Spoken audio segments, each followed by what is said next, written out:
All right, everybody, take a seat.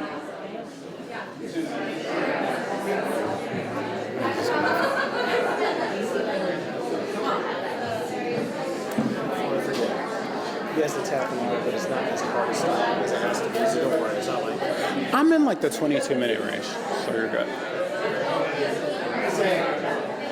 Don't feel like you gotta. All right, everybody. So, all right, so we're going to close out with one more speaker. And then we got some fun afterwards where we can go upstairs to the 4th floor and just chill out and continue this talking, because trust me, there is nothing I hate more than telling everybody to please stop connecting. Please stop connecting and get in a seat. Stop enjoying each other's. I need you to enjoy one person right now, and it's not me. Oh, actually. All right, everybody, so we've talked about an organization becoming, we've talked about a city becoming, and we want to talk about an individual becoming, and this is where I shut up and hand it over to Chauncey. Oh, shit, okay. That's right. All right, so first, we have this thing where I start shows usually, and I ask, can the people in the back of the room hear me? And then I apologize to the people in the front of the room because I'm usually a little bit too loud. So can you hear me? I can. Okay, cool. If at any point in time you cannot hear me, you can throw something at me, trip me, whatever it is that you need to do. But I will pretty much probably stay at this volume the entire time. My name is Chauncey Jenkins, if you met me in hospitality. Chance Fischer, if you met me rapping. I have worked in luxury hospitality for nearly the last 20 years of my life. Opened this building here, was the GM of Le Maire, worked for 4 seasons.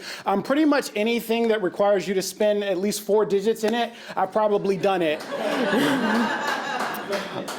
This year, I started my own consulting company, Open Palm Consulting, and we are hospitality and a hospitality and experience design company.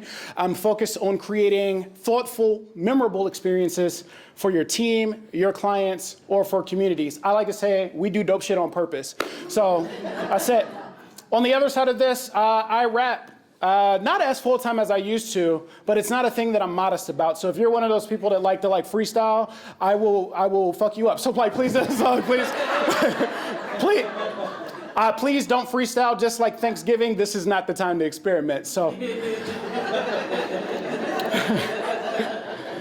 so let's start. A year ago, I was in this room, or actually I was in the hallway, and I saw Dean right where Dontrese is right there. He was at that door, and he looked like he was setting up for something, and I'm like, damn, I'm not involved in it. What's going on? And he told me everything about the conference, and I still didn't know what the fuck he was talking about. So I went upstairs, and I was here to print a document because I don't have a printer at home. Black Monday or Cyber Monday passed. I still don't have a printer at home, so that tells you exactly where my priorities are. Somehow I got to this speech today. But he invited me. I hit a little link and came down here and said, why not? Let me figure it out. And at that time, I was in a bit of a crisis in my life. You're about to hear a lot about that crisis, but I just want to introduce you to that. If you are not here prepared for a crisis, this would be the time to leave the room for that. And I came here and I got to see Utibe Bassi speak last year. Utibe's in the back. And she was, let's clap. And she was giving a presentation on love as a KPI. And that shared a lot of the same principles that we share in hospitality. And I enjoyed it. So I left. Dean hit me up and he was just like, hey man, we're thinking about doing the conference next year. Do you want to come and speak? The rough theme is becoming yourself or becoming who you are. And I was so excited because the last year of my life in crisis, I was really thinking a lot about that, right? And it got to the root of this thing where I think that becoming yourself is an act of shedding. And I got so excited that I started writing this that night. I never write anything in advance. I never prepare anything super far. In high school, I was supposed to go to this FBLA speaker conference, and it was like regionals. I wrote this speech, half of it the night before, and the rest of it about 5 minutes before we got in there, won regionals and did that. So I have never really thought about preparation, but I tell you all to say that because this speech is rooted a lot in watching my dad do ice sculptures when I was growing up. And I sent him the draft of this speech because I got so excited about it and in hopes that he would be here today and give me some feedback on it. And my dad passed in July. And I took that as a point to say that anytime where you're kind of feeling something, to kind of act on that emotion, because I at least got the opportunity to share with him how influential he was on my life. And as he was also in his crisis, we were able to work through shared crisis together. So with that, I want to start with a personal confession and something I think is as real as we can get in a room like this. And I think maybe a little too real for like a Thursday afternoon. But I'm going to share it anyway because we all family, right? Just space, man. Just space. Yeah, let's go. We gonna snap. Let's get some. Yeah, we get some. That's not like spoken word root shit. All right, let's go. So picture this. A little over a year and a half ago, it's 1 p.m. The sun is creeping through the blinds. I had all my blinds closed. Middle of the week, I'm crumpled on the floor. I'm drunk. I'm crying. I'm like in the upper 279 pounds or what. I was 279 pounds, so as high in the upper 270s as you could get. And I was staring at a version of myself I no longer recognized. A year and a half earlier, everything that I thought anchored me had vanished. I lost a 6-year relationship. I almost got fired from a job I loved, and then I lost my grandmother, my father's mother, my rock, and the only person who I thought really saw me for me. On paper, I looked like I had everything together. I had awards, titles, big ideas, community work. But inside, I was heavy. Inside, I was tired. Inside, I was lost.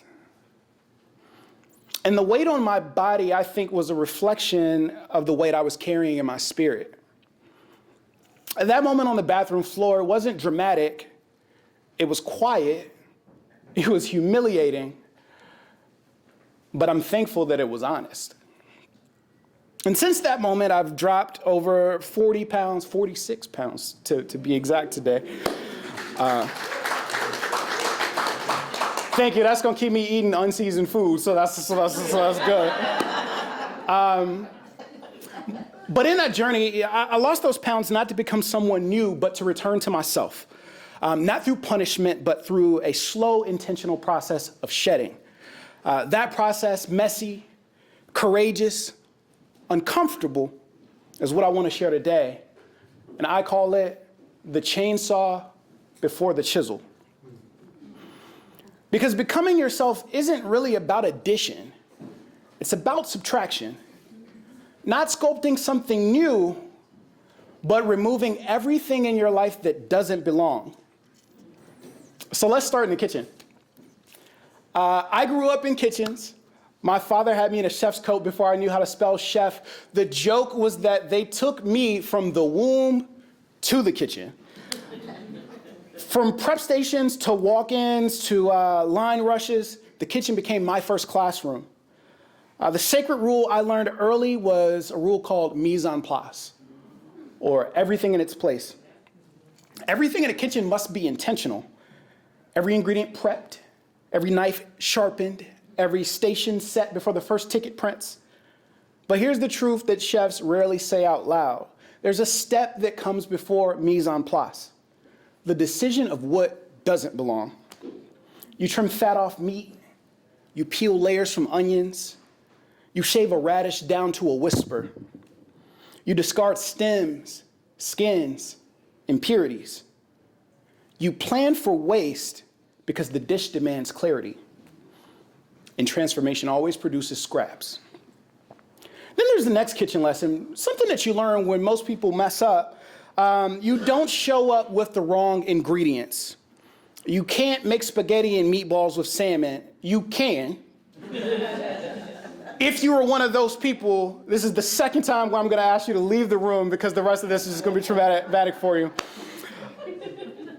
But you can't make spaghetti and meatballs with salmon. You can't force a flavor that doesn't fit in the dish. And yet in life, how many times do we try to do that exact thing?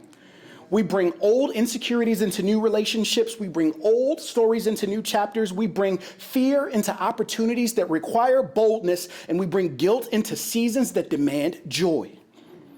We carry ingredients for meals that we're no longer trying to cook anymore. See, sometimes the problem isn't that we don't have enough. It's that we have too much of the wrong thing. Too much comparison. Too much busy work. Too much people-pleasing. Too many roles we've outgrown. See, a great dish isn't about what you add. It's about what you leave out. And I'd argue that a great life is the same. So let's go back to the title of this, The Chainsaw Before the Chisel. When I was young, I watched my dad do ice sculptures, and I really watched my dad do everything, but it's the ice sculptures that I want to stay on because I ain't never really seen a black man with a chainsaw in a building before. And it wasn't safe. And if you've never seen an ice sculpture up close, it's messy, it's not delicate, it's not quiet, it doesn't begin with gentle taps. And people imagine that you just come in with a chainsaw, a chisel, and a vision, and I'm here to destroy that myth for you. Before you even touch the ice, well, you need the right kind of ice. Not freezer ice, not my fridge makes cubes for cocktails ice, not any of those little whiskey stones or whiskey spears. You need carving ice. Ice made with circulating water so air bubbles never get trapped inside it. No air pockets, no cloudiness, no distortion, just clarity. And you need that because you can't sculpt truth from something full of shadows. The next piece is, if you want to make anything big, you need these blocks of ice, and they come in 300-pound sizes. But if you want to make anything like a Swan, a Cassel, or anything like that, you need a 600-pound block of ice, and that does not arrive as one piece. Starts as 2 300-pound blocks, stacked, aligned, frozen together so cleanly that when it's complete, the seam disappears. It becomes one form only after you commit to joining the pieces and letting the cold do its work. Then comes the silhouette.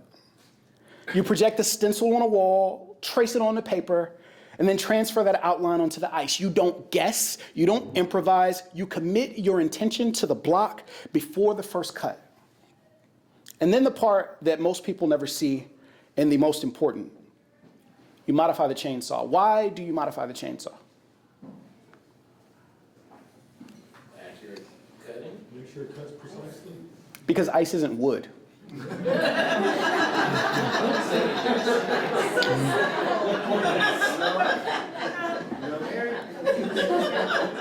See, ice behaves differently under pressure, under temperature, under speed. So before the sculpture becomes anything beautiful, my dad would take this all apart, remove specific teeth, file others down to a more precise angle, and then grind the raker so the chain could take deeper, faster bites. He adjusted the tool to the material. And he respected the medium enough to change his approach. And then, only then, does carving begin. It starts loud, shit is going everywhere. But it starts with removal, not refinement. He would pick up that modified chainsaw and carve out massive chunks of negative space. Big, bold, unapologetic strokes that look like destruction to someone who didn't know better. Shards of ice shot across the driveway like diamonds. The shape didn't even reveal itself yet. But the unnecessary parts, where all of those were falling away. Only after the excess was gone, after the weight, the noise, the bulk had been removed, would he reach for the chisel. Only then could He smoothed the curve of a wing or carved the feathers of a swan or sharpened the tips of a crown. Only then could the castle emerge, arches, windows, towers, details you could only appreciate after the chaos of the chainsaw. And here's what I learned standing beside him. That chainsaw always, always, always comes before the chisel because you cannot refine what you haven't first freed. See, ice sculpting is the art of intentional subtraction, of clearing space before creating beauty, of honoring the truth hiding inside the block. And the moment he taught me that, the moment I understood it, something in me clicked. You can't get to the detail work of your life until you're willing to remove what doesn't belong. You see this everywhere creative. Producers, artists record 20, 30, 40 songs, and maybe some make the album, maybe none. I can tell you I ain't even put out 3 of the albums that I recorded. Rick Rubin describes himself as a reducer, not a producer. He strips away sound until only the truth remains. In fashion, we see Coco Chanel, and she says, before you leave the house, take off one accessory. But it's Antoine de Saint-Exupéry, the aviator who designed early aircraft, who said, perfection is achieved not when there is nothing more to add, but when there is nothing left to take away. A plane with too much weight cannot lift. Design is aerodynamic, and so is identity. We carry heaviness, expectations, shame, grief, perfectionism, fear, and then we wonder why we can't take off. That brings me to the story of the center block. I saw Diana Kehinde talking about this, and not the one that you see people lifting in the gym, the one that changed construction forever. Originally, the center block was literally a solid block of concrete, heavy, dense, inefficient. It did the job, but it exhausted everyone involved in using it. Then an engineer asked one simple but revolutionary question. Does it need to be solid to be strong? So they took that heavy block, they removed almost 2/3 of its mass, they carved out the center, they created openness where weight used to be. They shed what didn't contribute to the integrity of the block, and what happened? It became stronger, lighter, cheaper, more efficient, easier to carry, easier to build with, easier to create with. The block didn't lose its purpose. The block unlocked its power by shedding the excess. And that's us. We spend years trying to be solid blocks, dense with responsibility, dense with expectations, dense with roles, titles, guilt, old identities. We think being strong means carrying everything. But the redesigned center block tells us the opposite. Strength comes from shedding. Efficiency comes from clarity. And power comes from release. When I dropped 40 pounds, it wasn't about becoming someone new. It was about carving out the middle, the shame, the grief, the versions of myself that were weighing down my structure. I didn't become less. I became the version of myself capable of what comes next. We aren't meant to be solid. We're meant to be structured. We're meant to have space. We're meant to shed. Because when you remove the unnecessary, you do not weaken the structure. You reveal its true strength. So what does this mean for us? Well, every one of us hits a point in our lives where we say, this version of me doesn't fit anymore. When I was on that bathroom floor, I realized I'd been defining myself by outdated ingredients, old expectations, old titles, old wounds, old weight, physical and emotional, old versions of myself I'd outgrown. I asked myself one question. Who was I to me when I needed me the most? And beneath all of that was the person I was meant to be. But I couldn't chisel until I picked up a chainsaw, and sometimes shedding meant letting go of people, sometimes habits, sometimes ego, sometimes lies I believed about what I deserved. Even writing this speech required shedding. I started with too many ideas, too many metaphors, but the more I cut, the clearer the message became. Becoming yourself is a process of removal, not addition. So here's my challenge to you. Pick up your chainsaw. Cut away what no longer belongs, the habits you've outgrown, the weight, emotional or physical, that's holding you down. the expectations that don't match your purpose, the ingredients that don't fit the life you're trying to cook. The heaviness that keeps you grounded when you were built to rise. And ask yourself, what ingredients does this chapter need? What can I release? What am I carrying that isn't mine anymore? What can I carve out to become lighter and stronger? You don't need the full picture. You don't need the final sculpture. You don't need the recipe. But you do need to start cutting. Because the castle's already in the ice, the flavor's already in the ingredient, and the soul of that song is already inside you. The aircraft is already designed. It's just waiting to live. As Saint-Exupéry said, perfection is found when there is nothing left to take away. So take away. Let go. Let it fall. Let it melt. Let it live. Because the chainsaw always comes before the chisel. Only then do we find clarity. And only then do we reveal true strength.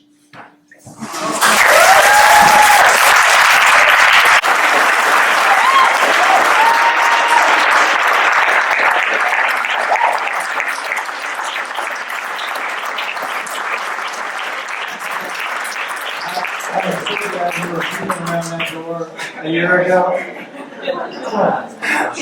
Now I have to. I'm the asshole that have to follow that. Wow, that was incredible. Wow. All right. Wow. Okay. So let's keep this rolling. The connections are here. We can move upstairs to the 4th floor. Continue to talk. You can talk here for a little bit too. Say that there's other stuff upstairs. But I want to make a huge shout out and thank you to Common House first for being so awesome about this.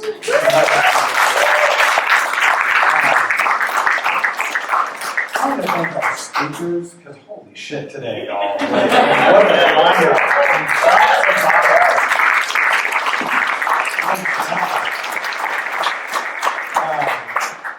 I want to thank my wife Caroline for listening to me every now and then. I have these excited ideas of who I'd love to talk to, and then I'm like, he said yes! Oh my God! Also, a quick shout out to Noah and Micah Scalen, who were originally supposed to be here today, had a family emergency and could not be here. But they, trust me, they're going to be a part. They're going to keep being a part. And also, just want to make a big shout out to those of you who have come back. We were actually just talking, we have the whole lineup of the first 2 years speakers.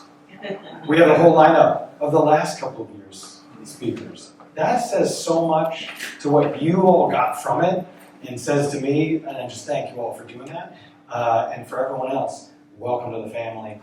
Let's go keep hanging out here and also one last thing. Next year's our 10th anniversary. We are coming back. We'll see you there.